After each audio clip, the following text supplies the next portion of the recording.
sometimes their retaliation is then much more limited in a way that signals. I suspect that Ayatollah Khamenei will have to respond simply because his own legitimacy is so tied to this nuclear program. I would be much more worried about a shopping mall in Dallas, Texas, or in Iowa than I would be about the US base in Bahrain or Qatar. Michael Rubin, thank you so much for talking to ANI. This is a major breaking news story right now. The US has struck 3 nuclear sites in Iran. How will you see Iran respond to the direct US strikes on its nuclear facilities? Well, Iran oftentimes will react with bluster. However, sometimes their retaliation is then much more limited in a way that signals that they don't want this to go too much further. That said, I suspect that Ayatollah Khamenei will have to respond simply because his own legitimacy is so tied to this nuclear program. Beyond that, we hear a lot of talk about American bases in the region, whether they could become targeted. I don't think the Iranians are going to retaliate in a way that we expect. I would be much more worried about a shopping mall in Dallas, Texas, or in Iowa than I would be about the US base in Bahrain or Qatar. Right. Now, President Trump is going to address the nation at 10 p.m. Shortly from now. What are you expecting, and your reaction to this, to how this is all played out? Donald Trump is certainly going to talk about how successful Donald Trump is. That's simply the way he acts. He probably will try to put out an olive branch to say that this doesn't really need to go too much further, that the Iranians need to step down. However, he will repeat his demand that they unconditionally surrender their nuclear program. Now, that may seem extreme, but remember, we've had situations like this before. In 1991, South Africa, which was still at the tail end of its apartheid regime at the time, decided to come clean and give up not only its covert program, but its nuclear weapons that it had built. And it took the International Atomic Energy Agency 19 years then to certify that its disarmament was complete. Also in 2003, when Muammar Gaddafi decided to give up his chemical and biological weapons program, he actually allowed American and British intelligence to come into Libya in order to dismantle the factories and ship them out of the country. We wanted to do that before he changed his mind. The question now is anyone going to be willing to do that with regard to Iran's nuclear program and nuclear material? Frankly, I think this is where India could step forward, because India is the only country in the world that is trusted by the United States, by Israel, and by Iran. Right. You talked about Iran's nuclear program and its capabilities. What are the implications for this program, the timeline, and what can happen next? Well, the biggest danger was that if you had the core of the nuclear program remain in Fordo, underground, that Iran could reconstitute this. Now, how quickly they could reconstitute the program would depend on how they were reconstituting it. If they were doing it alone, it could be years. If they were using Chinese, North Korean, Pakistani, and Russian scientists, it could be a matter of months. Now, however, it's going to be much harder for Iran to reconstitute that program, and ordinary Iranians are going to be asking, why is it that we had to suffer such deprivation for the last 3 decades for a nuclear program, which now no longer exists? Is this a wise investment for the regime to continue when we're having trouble putting food on our table and rebuilding our country? Michael, how does this really change the regional balance of power and alliance structures vis-a-vis U.S. Israel, Iran, China, Russia? Well, first of all, Osama bin Laden once quipped that everybody loves a strong horse. For too long, the United States acted like a gelded pony. We were sincere often in our diplomacy, but when Americans look at diplomacy, it's about solving problems. When many other peoples in the world look at diplomacy, again, I'm thinking about the Iranians, the Russians, the Chinese, it's an asymmetric warfare strategy in order to run down the clock. Now that the United States has done this, in essence, what we have done is reestablish our deterrence. When the United States speaks now and in the future, different countries are going to have no choice but to listen. And I'll bet you what's the people who are staying up late tonight, having trouble sleeping, are probably the North Koreans. Although do need to be clear, there's absolutely no intention to repeat this in North Korea. Right. What could be the implications for regional proxies, the Hezbollah, the Houthis, the Iraqi militias? Well, when it comes to the Houthis, when it comes to Hezbollah, you have a situation where they are now essentially orphaned. The question then becomes, are they going to be allowed to wither away? Or will another country, like Turkey or Pakistan, decide to try to rescue them for their own aims? I wouldn't be surprised to see both Turkey and Pakistan try to reach out and gain whatever capabilities and capacities they can get from Hezbollah and the Houthis.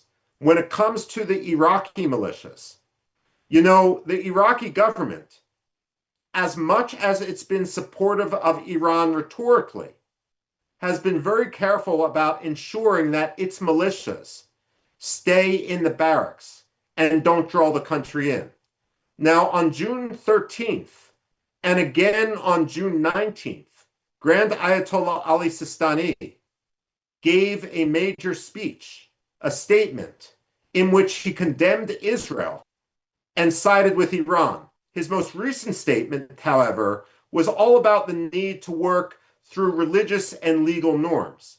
Frankly, given the traditional competition between Najaf in Iraq and Qum in Iran, I'm sure Grand Ayatollah Sistani is saying certain things, but behind the scenes he's smiling at the downfall of his chief competitor, Ali Khamenei. Right. Now, do you see any diplomatic off-ramps that still exist to prevent further escalation, or you think it's going to be a full-fledged war? No, I don't think it will be a full-fledged war. I suspect the Europeans, the United Nations, and maybe even Donald Trump himself are going to try to offer Iran an off-ramp to stand down. And again, Donald Trump has made clear that it's not the U.S. desire to decapitate Iran's leadership. While the Israelis may want to get rid of Supreme Leader Ali Khamenei and have regime change, the United States policy is not to do that. In fact, the United States wants to keep Ayatollah Khamenei alive, if for no other reason than if there is a formal surrender, they want someone to sign the surrender and turn over power to a provisional authority so that no vacuum comes to exist. So when it comes to an off-ramp, yes, there will be an off-ramp. Again, let's also remember in 1988, Ayatollah Khomeini decided to have a ceasefire in the Iran-Iraq war, something he swore he was never going to accept. He got on the radio and he said, it's like drinking from a chalice of poison, but I have no choice but to drink from this cup if I want the Islamic Republic to survive. The question for Khamenei right now is which is more important, his ego or the survival of his regime? Certainly, however, the U.S. policy is going to be he needs to drink from that chalice of poison. Right. Now, how might this impact the oil markets and the global economy, and especially the Strait of Hormuz? If Iran closes that, does that have an impact on India? Well, 44% of the fuel that goes through the Strait of Hormuz ends up in Asia, most of that in China, but also to some degree in India. And so there might be a short disruption. However, there is an ability to have alternate supply. The United States is a major supplier right now. Saudi Arabia can ship fuel across the Arabian Peninsula to Yanbu. The United Arab Emirates have a pipeline that bypasses the Strait of Hormuz and goes into the Gulf of Oman. Also, remember that Iran needs to import gasoline. And so while the Iranians rhetorically might talk about closing the Strait of Hormuz, militarily they're not able to do that for more than about a day. Beyond that, they would be committing suicide. Their own economy, their own military would wither away should they try to close the Strait of Hormuz. Back in April and October 2024, when you had the Iranian missile strikes on Israel and the Israeli retaliation, the Iranians briefly started exporting some of their oil through Jask, which of course is also like Chabahar, outside the Strait of Hormuz. However, the latest statistics I've seen is that they didn't replenish their storage capacity after they exported that oil. And when they were doing that, they were not exporting more than 100,000 barrels per day through Jask. So the Iranians are going to be the ones who suffer the most. There might be a spike in oil prices, but I don't suspect it's going to last for more than 3 or 4 days, given that so many other countries have spare capacity. Right. Now, how will this really impact Iran's relationship with Russia and China? What do you see? Well, China's concern, of course, is that they're reliant on Iran and the Persian Gulf for so much of their oil and their liquefied natural gas. When it comes to Russia, Russia is going to be able to rhetorically support Iran, but they've got their hands full with Ukraine. I mean, in a sense, just like Iran cut Hezbollah loose, Russia cut Bashar al-Assad loose. And Russia may have no choice but to do something similar with the Islamic Republic of Iran. It would not surprise me if we see an end of the Islamic Republic. It would surprise me if we see a democracy form in its place. I suspect what we might end up seeing is a military coup on the part of certain factions within the Islamic Revolutionary Guard Corps that might try to strike a deal.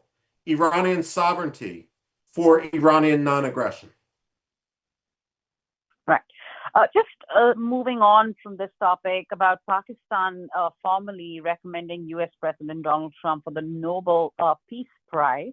What happens here with all this happening? You know, the United States, it's likely that some of the U.S. operation was discussed with Asim Munir.